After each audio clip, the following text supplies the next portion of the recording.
ওরা আমায় এভাবে কেন মারলো মা?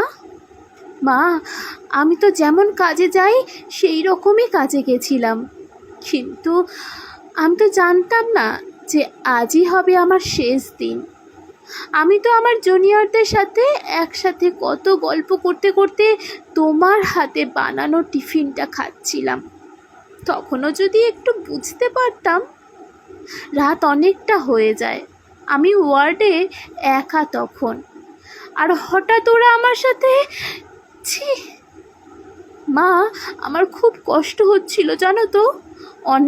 অনেকবার আমি বারণ করেছিলাম, চিৎকার করেছিলাম, বাঁচাও বাঁচাও, কে আছো, আমাকে বাঁচাও। কিন্তু কেউ আমার চিৎকার, আমার আর্তনাদ শুনতে পায়নি জানো তো মা।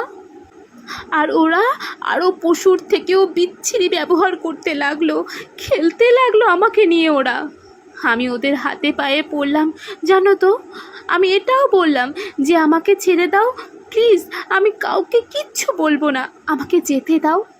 কিন্তু ওরা আর আমায় তোমার কাছে একবার যাওয়ার সুযোগটা দিল না তোমার কোলে শেষবারের মতন মাথা রাখতে দিল না শেষবার তোমার হাসি ভরা মুখটা দেখার ও শেষ বিদায় জানানোর সুযোগ।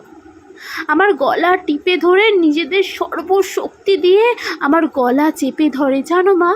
আমি অনেক কষ্টে চেষ্টা করি বাঁচার, কিন্তু হয়তো আজ ভগবানও চায়নি যে আমি হয়তো বেঁচে থাকি।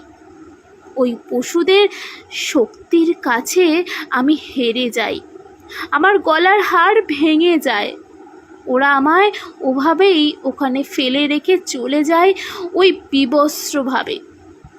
সকালে সবাই আসে, কিন্তু এ কি, আমি কারোর সাথে কথা কেন বলতে পারছি না?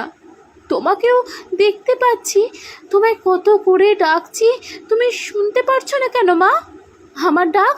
ও ও মা, মা গো, এই তো দেখো দেখো না মা। ও মা, এই তো আমি, তুমি কাঁদছো কেন? কি হয়েছে তোমার?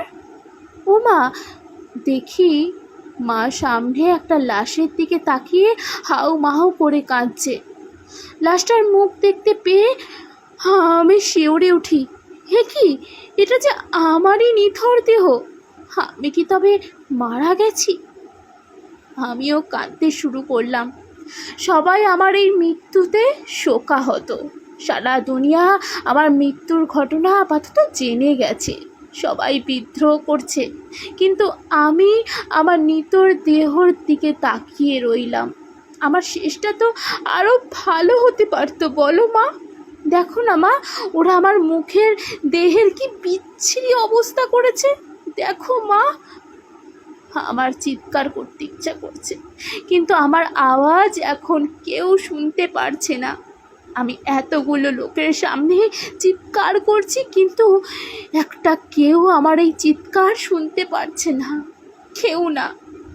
কেউ খারাপ চোখে দেখবেন না, এখানে মৌমিতা ম্যাডামের ইমোশনটি তুলে ধরার সূক্ষ্ম প্রচেষ্টা করেছি।